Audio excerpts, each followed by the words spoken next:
5 investments or assets to look at after 4-digit XRP. You didn't limit me to digital assets, so I appreciate that. Data centers, probably the number one thing I'm the most bullish on post price appreciation for XRP. You're going to have huge amounts of compute and data storage to be able to support a lot of the infrastructure that's going to be required in the new age with AI and blockchain and all the other stuff that's going on. So, if you're able to get access to those types of investments, data centers are billions of dollars to build. But if you can get in on that type of stuff, I think that those will have significant compounded returns over the next decade.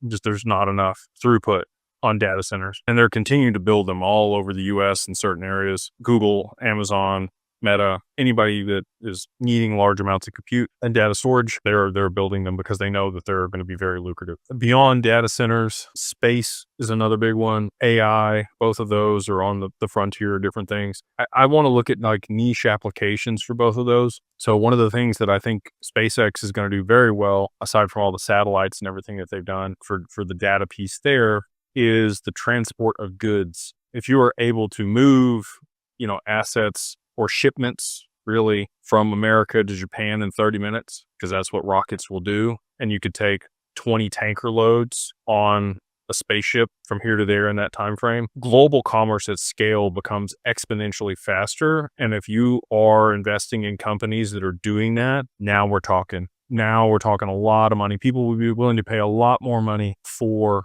the transport of goods to be much faster. So we had data centers, we had space, we had AI in specific applications. And then if you're going to continue to look at blockchain and digital assets, hash, I'm continuing to get more and more bullish on hash post price appreciation for XRP, talking to a lot of people that see that as a pretty substantial upside as that network gets built out with staking and more applications are built on it. Again, insurance being tokenized on a chain is a big indicator for me. And then, if you wanted one, we've talked about other digital assets, HBAR, SLM, XDC. There's a few others that I think are pretty significant and would have a lot of appreciation on the other side of utility. And then I think Ripple equity will probably still be very lucrative, even on the other side of price appreciation, and if they were to list publicly.